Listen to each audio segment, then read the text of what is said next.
and all the dignitaries, stakeholders and officials from the ministry, central government and especially from the state governments, industry partners, helicopter and small aircraft operators and all the people that are here.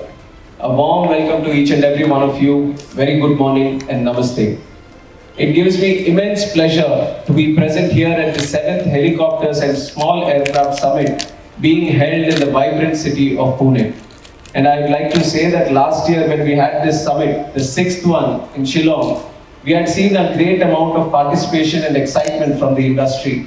And that excitement is continuing today in Pune. And last year when we had 15 states participating, today we have 20 states participating, shows the immense commitment and excitement the industry and especially the state governments are showing. So once again, I would like to thank each and every one of you for taking the time and participating in this very important conference. And today is also very important for us being hosting this event in Pune. And just like how Mohol ji has personally invited, because this is his home constituency. This is his home, and that is one of the reasons why I also wanted to have this specifically in Pune, so that we could enjoy the place of Pune, which has been a very important and historic place for the country also. And today in the morning, I had the pleasure of visiting Dagdushet Halwai, Ganpati also. And I prayed for all of us. I prayed for the civil aviation sector, the remover of obstacles. Lord Ganesha, his blessings is very, very important to us. So it marks an important occasion for all of us. Pune being the tech city and cultural capital of Maharashtra beautifully connects our legacy with future aspirations. This city embodies the same youthful and innovative spirit as me and Mohol Bhai, who are the two young leaders working under the visionary guidance of our Honorable Prime Minister Shri Narendra Modi Ji. I see this summit as a symbolic reflection of how youthful energy, technology advancement and visionary leadership can come together to redefine the possibilities of an ambitious future. Driven by the transformatory reforms and visionary policies, India has become the world's 4th largest economy today. And I believe robust regional connectivity and logistics has laid this foundation for a high growth and a high opportunity economy. We are building a strong framework of regional connectivity through initiatives such as Bharatmala, Sagarmala, National Logistics Policy, National Civil Aviation Policy, and PM Gati Shakti Master Plan and Uday Desh Ka Aam Nagrik Udan schemes like for multimodal connectivity.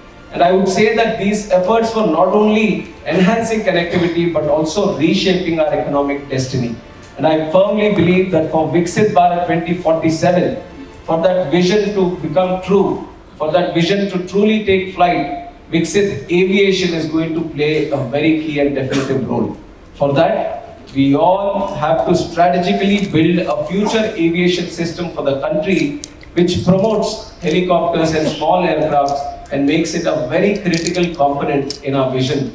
And to foster this collaboration and to bring all the energies together in this direction, we have organized the 6th Helicopter and Small Aircraft Summit in Meghalaya, Shillong last year. And building on that dialogue, we are now convened today in this timely and crucial summit. And I extend my heartfelt congratulations to the Ministry of Civil Aviation, my team, Pawan Hans, FICCI, and foremost the Government of Maharashtra also for the valuable support in organizing this landmark event. Helicopters and small aircrafts form the backbone of our regional connectivity, and from border areas to hill districts to island territories, helicopters and small aircrafts ensure that no part of India remains unconnected from the true heart and soul of the country. And at the Ministry of Civil Aviation, we have undertaken several initiatives to promote the small aircraft and helicopter industry. And at the previous helicopter summit, I made a commitment to establish a new flight standards directorate, especially for the rotary wing aircraft. Because at that time, when I was also very new into this industry, when I was interacting with the helicopter and especially the small aircraft, they were always saying that don't look at us from the point of view of fixed wing. These two sectors need a dedicated vision, dedicated verticals and dedicated teams to look after them, to give a lot of expertise, to develop a lot of expertise in this area. We need a separate directorate. And I have stayed up to that commitment, and today we have inaugurated the directorate standards also, which gives me immense pleasure to undertake that commitment. also that this announcement made today echoes our commitment to nurture the helicopter ecosystem in a very structured manner. The Directorate will serve as a single window platform for providing oversight in regulatory and addressing helicopter specific safety and certification issues and assisting operators with procedural requirements. And I'm so assured that this is going to be a significant step in the administrative bottlenecks that many of you used to face before. And we are also streamlining the operations through the Heli Seva portal, which you are all very much aware of, which brings a single window platform for helicopter operations, regulators and the state governments. Before Heli Seva, just imagine what used to be there. Obtaining approvals for operations was a fragmented and time-consuming process. Today, everything from route approvals to slot allocations has been digitized. And I believe such interventions are essential to support the emerging helicopter ecosystems in the country.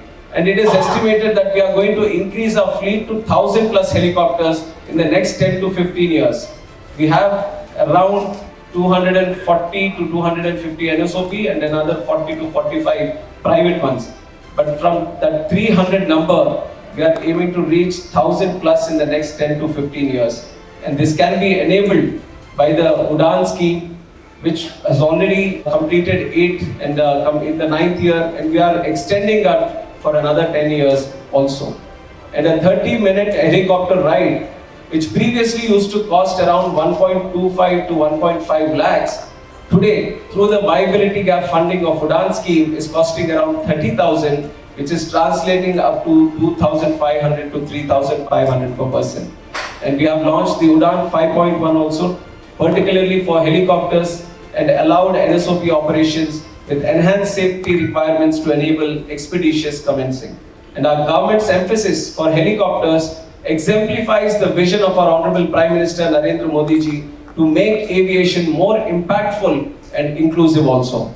And here I must mention that Pawan Hans has definitely been one of the champions of UDAN. It has been awarded 42 networks covering 128 routes across 8 states. And I'm confident that Pawan Hans is very soon going to expand its operations in all the hilly and northeastern areas. If I go into depth, they are all going to ask me only again that we have to do all this. And with our ongoing efforts for oil discovery, especially in the Andaman Sea, where India holds an estimated potential of 2 lakh crore liters of oil, the offshore operations are also going to skyrocket in the country. Similarly, there are numerous other opportunities for other operators also. With growing congestion in urban cities, helicopters present new avenues for corporate and intra-city mobility. India's geographical beauty makes the heli-tourism and aerial sightseeing a segment which is very, very promising. Run of Kutch of Gujarat, beaches of Goa, national parks of Madhya Pradesh, Western Ghats of Maharashtra, heritage charm of Daman and Diu, and the list is endless. We have such breathtaking views to offer in the country, and the states, this is where the states are also very, very important. They must prioritize the development of helicopter infrastructure, and we will partner with the states, especially the northeastern states, where we see a huge potential to grow, where we can establish the heliports also. And like I've mentioned, the UDAN 2.0 scheme, which is going to be extended for another 10 years, talks dedicatedly about establishing these heliports, especially a heliport in each district, in the hilly areas and the northeastern states. So we are committed to improve the infrastructure in this area. What we want is the enthusiasm and the excitement from the private industry and partnership from the state governments to collaborate with us, to coordinate and collectively establish a robust ecosystem for the helicopter network. And last year, I remember we have launched India's first dedicated government heli medical service at AIIMS Rishikesh. The PM Shri Ambulance Seva in Madhya Pradesh is also an excellent case study, providing critical care to accident victims and emergency patients during the life-saving golden hour. And this I'm mentioning so that the other states also can take a lead from this. Many of you might be thinking that if I have a helicopter, what is the use that I can do? And one of the most important ones is to provide medical service in those most important and crucial hours. We need to replicate such models across the country, especially those remote areas where medical services are still little challenging for us to provide. And globally, the utilization of helicopters for emergency medical services stands at 18%. While India is at 1% today. With a growing middle class demanding faster medical services, I see a lot of potential and especially a lot of opportunity also for the private players that are here. And I can take another example which is about organ donation, which is happening more frequently these days. And when a person is brain dead or when a person is at the last minute of his life and he is able to donate his organs also, they have to be transported immediately sometimes. The organs have to be taken to the hospital to be transplanted in that golden hour itself. And how can you do it? You can only do it with the help of helicopters or air transport systems. So these are the systems that are coming up more and more today, and the private industry also has to take advantage of this by partnering up with the governments. And being here in the western region, I see immense opportunities for religious tourism as well. The pilgrim reach can grow multifold by getting aerial routes to see blessings of Shirdi Sai Baba and Ujjain's Mahakaleshwar and the Somnath temple in Gujarat. And like I've mentioned, the examples are numerous here also. And take Kedarnath for example, more than 3 lakh passengers now fly there annually. It is Ministry of Civil Aviation, the UCADA, State Government of Uttarakhand, private organizations, all together have created such robust network there. And I also want to emphasize on the critical importance of building a safety culture around helicopter operations. This is very, very important for all of us here today. If we talk about Kedarnath, the Chardham, also safety of pilgrims must remain our top priority. There can be no shortcuts, no room for communication errors, and no margin for poor decision making also. Though helicopter operations can be challenging, when I also review some of the incidents, we can see that it is quite challenging in the mountainous terrain. It is unpredictable weather sometimes, thin air, and pressure of pilots also for shorter turnaround times. But operational difficulties should never be the excuse for any one of us. So that is something where we have to step up the game, create a much better safety systems around the operations that we have today. For now, we have curtailed the number of shuttle operations for Kedarnath, and we are ordering for special audits also as the operators, and mandated familiarization sorties for the pilots is also being done today. And apart from the enhanced surveillance that we want to do, I'm thinking for long-term sustainability and safety of Chardham operations, which we must revamp the entire mechanism. Infrastructure also needs a significant upgrade to handle challenges posed by the terrain, traffic and unpredictable weather. We are coordinating with the Airport Authority of India for trying to establish different kinds of air traffic control systems so that we can predict the weather better, we can have a better understanding between the traffic control and the helicopter pilots and the systems today. So we must build a circle of trust, dialogue and discipline, which I feel is a shared responsibility between all the stakeholders, the center, the state and the operators together. Overall, I believe that the environment is conducive for the helicopter industry to take off, and I assure complete support to the industry, and I am committed to ensure that rotary wing aviation receives the attention and support it truly deserves. And I see that the air is little heavy here today, but if you see that the aviation enthusiasts and the stakeholders, you would know if the air is heavy, it is very difficult to take off. So let us lighten up a little bit. Let us understand what we are going through today. And we have a commitment. We are all here together because we all have a passion for civil aviation. We all know what happens day in and day out. And together, if we want to come out much stronger out of whatever is happening in these testing times, we all have the responsibility to come together and to remain committed to the goal that we have, which is the progress of civil aviation. That is a commitment we have made to the industry and the people of the country. And I stand here as a minister offering my full support to each and every one of you. I'm committed to stay on this line. I'm committed to deliver also. So together we need to come up much stronger so that we achieve all that we want to do. And I must emphasize that the small aircraft market deserves equal attention, as it often takes a backseat. And I see that when we talk about aircrafts, usually the wide body and narrow body, they take the preference. And we are talking about the smaller ones, the helicopters are sometimes taking preference. The smaller aircrafts are slowly left behind. But we have to give the concentration to each and every one of them. Small aircrafts are very effective in connecting the remote areas.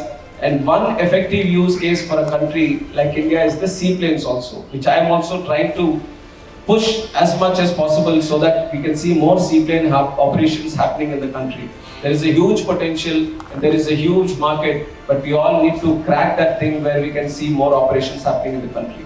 We had the recent de havilland seaplane demonstration also across multiple states, But the states were also very, very excited to see that, and have come up with different routes connecting places within their states also. And it showcased the technical and operational feasibility of seaplanes within India's diverse and water-rich geography. Several operators are in active discussions with Ministry of Civil Aviation and DGCA. Additionally, many state governments have expressed strong interest, like I mentioned. I see that the demo flight has proved that seaplanes can be cost-effective, low infrastructure solution, particularly in regions where building traditional airports or conventional runways is a big challenge. We are facilitating it with the necessary regulatory support also. In 2024, DGCA has revised the regulations to simplify aircraft certification, pilot training, and aerodrome requirements for seaplane operations. Last year, we also launched the guidelines for seaplane operations under the RCS UDAN scheme.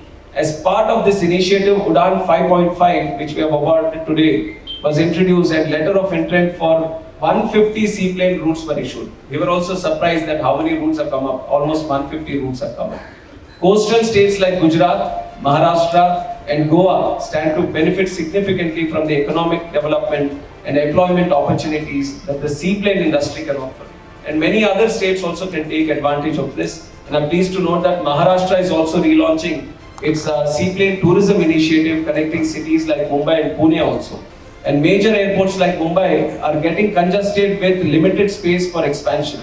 To encourage operators to ensure the economic viability and availability of helicopters and seaplanes, we are making advancements to support the leasing industry as well. India currently has more than 35 NSOP operators, yet less than 5 possess double-digit helicopter fleets. A large number of operators lack economies of scale, which drives up the operating costs. So to address this, we enacted Protection of Interest in Aircraft Objects Act 2025, aligning India's leasing with the global standards. In addition, we successfully organized the second India Aircraft Leasing and Financing Summit at Gift City in Gujarat. I see many of the people who are here have also attended the H-130 fuselage contract, Max Aerospace and Maharashtra government MOU for helicopter manufacturing in Nagpur. These are all significant milestones which are achieving in the manufacturing sector also. They are aligning seamlessly with the vision of Atmanirbhar Bharat, the self-sufficientness, especially in the manufacturing sector, under the guidance of Honorable Prime Minister, that the country wants to achieve. Local manufacturing in this segment will be transformative, not just for India, but for global OEMs and aerospace manufacturers also. My interest is not only to see the growth in this sector. As a politician, as a public representative, I also have another responsibility, is to see a maximum job creation also to happen in this sector. There is a huge talent pool, young sector, young crowd, young workforce that is there in the country. And we need that proper skilling, training, and that can only be achieved when you see proper manufacturing, the MRO systems, all of this ecosystem growing forward. Then that is where you can see that more employment also coming into play in this sector. And I'm proud to declare that India is on the path of establishing itself as a global hub for manufacturing of helicopters and operations also in the near future. And India is definitely having the capability. We are seeing that in the aerospace manufacturing, defense manufacturing, drone manufacturing, the core competency is increasing day by day. The R&D, the research, the expertise, it is playing down. More than $2 billion of manufacturing of aerospace components is happening in the country. We want to deeper into that opportunity, and the ultimate goal is to manufacture a regional transport aircraft also. All the small aircraft manufacturers, you kind of know what kind of demand is getting created.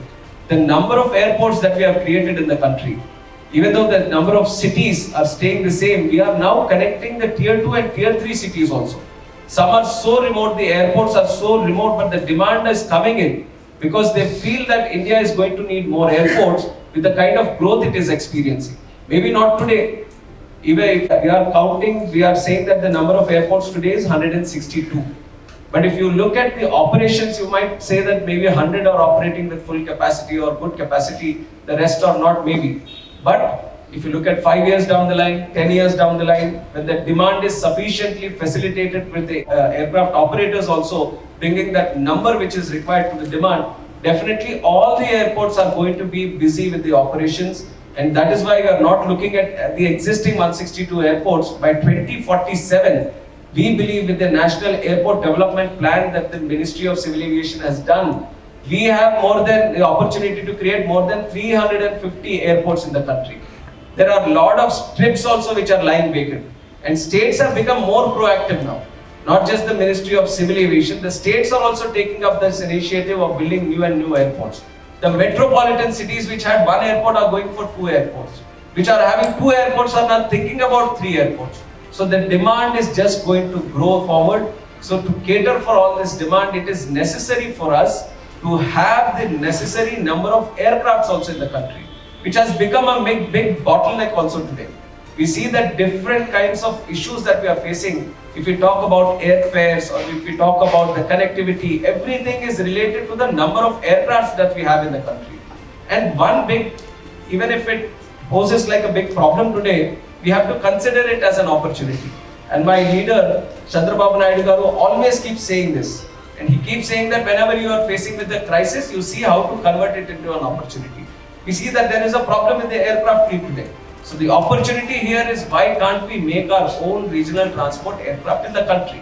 So we are actively and quite aggressively trying to move into that direction so that we improve the number of aircraft components that are manufactured in the country, and quite visibly we move into the space where we can also design, maintain and manufacture our own aircraft in the country. It is a long pending goal that the country had, and I'm sure that in the coming days, under the guidance of our Honorable Prime Minister, we can make it a reality.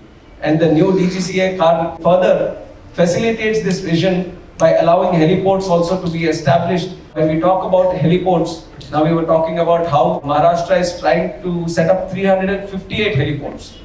So these are the kind of visions that the states are also coming with. And we can establish the car that DGCA is setting is that 2-3 acres also you can have a very good heliport. And today we would also explore into the idea of having a good heliport in Pune also. Airport Authority of India has good amount of land. We are going to bring state-of-the-art this thing. And Mohol ji has always been trying to develop aviation from his side, especially in the state of Maharashtra and Pune. So we stand committed to our side of it that we are going to develop a nice heliport in the city of Pune also. And with immense potential for infrastructure growth and the surging demand for helicopter operations, it is crucial to address key concerns. Another one is surrounding the pilot training for helicopters. Obtaining a helicopter pilot's license demands a higher skill and greater precision for the complex tasks as compared to the fixed wing aircraft. This, the industry people already know this. And right now we have only one helicopter flying training organization which is located in Kinjarapu, Madhya Pradesh. And to meet the rising demand, I firmly believe we must prioritize and augment our training infrastructure also to nurture the next generation of skilled helicopter pilots. Right now, there is a lot of admiration for becoming pilots in the narrow body and wide body aircraft. But when it comes to helicopters, it can be the industry challenges, it can be different kinds of other challenges or issues that are there. There is not many people that are trying to come and become helicopter pilots right now. We have a lot of people who are coming from the defense forces only. Once they are retired or once they have taken retirement, they are coming into this space. But we need young talent pool which are very passionately say that I want to become a pilot and I want to become a pilot for a rotary wing. And this is a responsibility that the people who are there in the industry, especially the pilots of these, the trained and the experienced pilots, you have to create that mojo in the industry, that you have to encourage, you have to create that passion for the youngsters today, that as much as they love to become the pilot of an aircraft, they have to become a pilot of a helicopter. And I'm all ears to hear suggestions from all of you, not just in this, but the other issues also that we have talked about. Let it be safety, let it be the training, let it be of inculcation of new heliports in the country, new models, new viability gap funding models, new locations, how we do it, new medical services, how to bring it to this industry. So I am willing to listen to all the ideas and suggestions that you give to me so that our policy making also becomes more inclusive and we can rightfully target the areas where precision is very much required. So by saying all this, let me conclude by reiterating the Ministry's unwavering support for helicopters and small aircraft. I believe that the next decade of civil aviation will not just be defined by big aircrafts and mega airports, but by modern and inclusive air solutions where we have helicopter and small aircraft operations also. And I'm thinking that from next year, this helicopter and small aircrafts, including this, we also have to include air mobility also, advanced air mobility. The e-taxis that are coming in.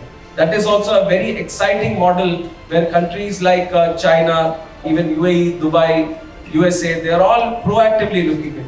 And I've told DGCA many times that I shouldn't want India to be lagging behind in this. When I see something flying in Dubai, when I see something flying in USA, I want something flying in India. And we have already made some starting things in that. We have done the airworthiness of the e-taxis. We have done how the vertiport should be for those things. And now we have sent a word to the states like Uttar Pradesh, Maharashtra, and some other states have been proactive in this. And we are trying to look at these initial solutions where from the airport, let us say to some point in the city, where you can have this advanced air mobility e-taxi systems running in. So we are also proactively, I think next time in this helicopter and small aircraft, we have to include the advanced air mobility also and bring more inclusiveness to this low altitude economy also. And under the leadership of our Honorable Prime Minister Narendra Modi ji, helicopters and small aircraft segment are the heart of our mission of democratizing flying and civil aviation in the country. And I'm confident that this summit would be a milestone for regional connectivity in India, and I extend my best wishes for insightful and impactful sessions, and we are going to thoroughly monitor each and every advice, each and every suggestion that comes to us. And thank you once again for making this summit a huge success.